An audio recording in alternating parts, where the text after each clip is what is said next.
Hello दोस्तों, आज की वीडियो में हम बात करेंगे एक ऐसे क्रिप्टो क्लैश की जो इंडियन क्रिप्टो दुनिया को हिलाकर रख गया है।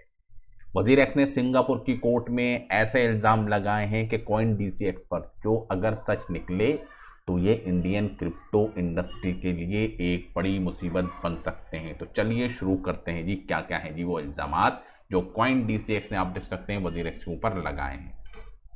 तो वजीर एक्स का इल्ज़ाम ये है कि वजीर एक्स ने सिंगापुर कोर्ट के एक एफिडेविट में फाइल किया जी। वजीर एक्स ने सिंगापुर की जो कोर्ट है वहां पर एक बाकायदा लिखकर एक एफिडेविट फाइल किया है।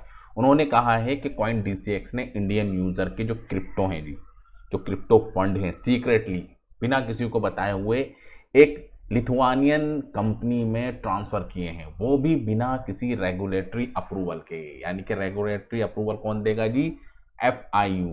ठीक है, तो उसको पता नहीं, सीक्रेटली बिना किसी बताए आप देख सकते हैं सारे क्रिप्टो फंड को ट्रांसफर किए। आप कितने किए हैं ये वो एक अलग टॉपिक है, लेकिन क्रिप्टो ये एक इल्ज़ाम लगाया है जी। ठीक है, इल्ज़ाम तराशियां तो आप देख सकते हैं कोर्ट के अंदर चलती रहती है, कोई किसी पे करता है। फैसला कौन करेगा जी? कोर्ट करेगा, लेकिन इल्ज़ाम अपने हैं, अपने आप में है जी बड़ा। तो शॉक की बात क्या निकलकर सामने आ रही है कि ये जो कंपनी है जहां पर ट्रांसफर किए हैं जी कॉइन डीसीएक्स ने अपनी क्रिप्टो को, ऐसा जो इल्जाम लगाया है जी, तो वो कह रहे हैं कि ये जो कंपनी है फाइनेंशियल इंटेलिजेंस यूनिट में रजिस्टर भी नहीं थी जी उस वक्त जब तक ये आप देख सकते हैं सारा सीन ये हुआ है। अब जाहिर सी बात है, जब इतना बड़ा इल्ज़ाम कोई लगाएगा इतना बड़े एक्सचेंज के ऊपर, वो भी अपने आप में जी बहुत बड़ा एक्सचेंज था जी किसी टाइम पे इंडिया का। ठीक है, अब इतना बड़ा इल्ज़ाम और इतने बड़े जो अभी आप देख सकते हैं क्रिप्टो को जो सबसे बड़ा एक्सचेंज जो निकल कर सामने आ रहा है वो है जी हमारा कॉइन डीसीएक्स। अब किसी की खुशी बर्दाश्त तो होगी नहीं जी, किसी को खासतौर से कंपटीशन तो दोनों में रहता ही है बना हुआ। अब भाई साहब निकल कर सामने आते हैं जी ये कॉइन डीसीएक्स के सीईओ सुमित गुप्ता साहब। ठीक है, कॉन्फ्रेंस स्टाइल के अंदर आते हैं, निकल के बाकायदा ट्वीट आप देख सकते हैं करते हैं जी। कॉन्फ्रेंस वगैरह तो कोई नहीं, लेकिन ट्वीट निकल कर सामने आता है और जिसके अंदर कुछ क्लैरिफिकेशन दी जाती है, जिसके अंदर वो कहते हैं कि कॉइन डीसीएक्स ने फौरन जवाब में क्या कहा जी। क्या कहा जी उसमें? पहला यूनिवर्सल डायलॉग हर किसी को पता है जी, ये सब जितने भी एलिगेशन लगा रहा है जी कौन? वजीर एक्स हमारे ऊपर, ये सब झूठे हैं जी। ठीक है जी, सबसे एक यूनिवर्सल आप देख सकते हैं किसी पर आप कहते हैं भाई ये सामने वाला झूठ बोल रहा है। ठीक है, हकीकत क्या है इसका फैसला तो आप देख सकते हैं कोर्ट करेगा। हमने कभी भी यूज़र के फंड किसी भी लिथुआनियन कंपनी के अंदर नहीं भेजे, ऐसा कि इन्होंने उस ट्वीट के अंदर भी लिखा था, जिसके अंदर आप देख सकते हैं सारी चीज़ें बताई गई थी जी। और जिसके अंदर जिक्र किया था जी एक इंडियन कंपनी का, नेबलियो टेक्नोलॉजी के नाम से एक कंपनी है जी जो इंडिया के अंदर है और रेगुलेशन के अंदर काम करती है। तो उन्होंने कहा था कि सारे जितने भी फंड हैं बजाय जो इल्ज़ाम लगा रहा है जी वजीर के वहाँ पर ट्रांसफ़र कर दिए, हमने वहाँ कोई भी फंड ट्रांसफ़र नहीं किए। हमारे सारे फंड आप देख सकते हैं इंडिया के अंदर ही हैं और इंडिया की कंपनी के अंदर हैं। और वो जो कंपनी है वो पूरे सारे जितने भी रूल्स एंड रेगुलेशंस हैं एफआईयू के उन सबको मानती भी है और उसके साथ वो काम भी कर रही है जी। बिल्कुल ट्रांसपेरेंट सारी चीज़ें हमारे सामने हैं। और जब आपको पता था कि एफआईयू जब निकल कर सामने आया था तो उसने सारे एक्सचेंज को एक एडवाइजरी जारी की थी, भैया सब आप लोग बताइए।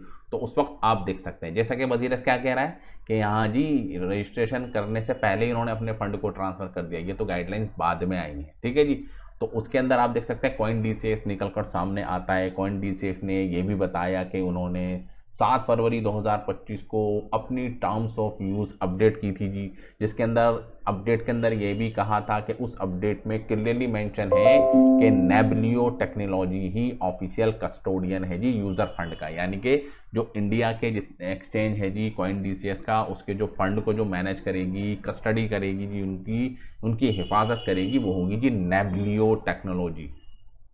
और ये सब दिखाने की कोशिश की गई। इससे क्या होगा, जो जो ऑडियंस है यानी कि जो इनके क्रिप्टो यूज़र्स हैं कॉइन डीसीएस के, उनको कॉन्फिडेंस में लिया जाए कि देखिए जी भैया हमने सारा सब कुछ ट्रांसपेरेंट कर दिया है, हमारी जो क्रिप्टो फंड हैं वो इस पर्टिकुलर कंपनी के अंदर हैं। लेकिन वजीर एक्स ने आप देख सकते हैं ये सब चीज़ें छुपाई थी। वजीर एक्स का आप देख सकते हैं स्कैम हो गया इतना बड़ा और सब चीज़ें आप देख सकते हैं कोर्ट के अंदर चल रही हैं। तो उस दौरान अपने आप को बिल्कुल साफ सुथरा दिखाने की कोशिश की गई थी कॉइन डीसीएस की तरफ से, और दाद भी देनी चाहिए, बाकायदा इन्होंने शो भी करा था। और सबसे पहले जब प्रूफ ऑफ रिजर्व की बात की जा रही थी जी किसी टाइम के ऊपर कि किसके पास कितना फंड है जी, जब एफटीएक्स के सारे आप देख सकते हैं कि हैक हो गया था जी और सारे वहाँ से चोरी हो गए थे, तो एक एक करके एक्सचेंज निकल कर सामने आया था। तो CoinDCX सबसे पहला एक्सचेंज था जी इंडिया का जिसने रिवील किया था जी हाँ जी मेरे पास ये क्रिप्टो है। ठीक है, तो अभी भी आप देख सकते हैं कि एक इल्ज़ाम लगाया गया है। अब इसके अंदर कितनी हकीकत है, कितनी सच्चाई है, ये तो कोर्ट फैसला करेगा जी। और जैसा कि आपको पता ही है कि भैया 15 जुलाई 2025 और 16 जुलाई 2025, ठीक है, कुछ चीज़ें आज निकल कर सामने आई थी, उसके बारे में हमने अपडेट अभी आपको दिया था।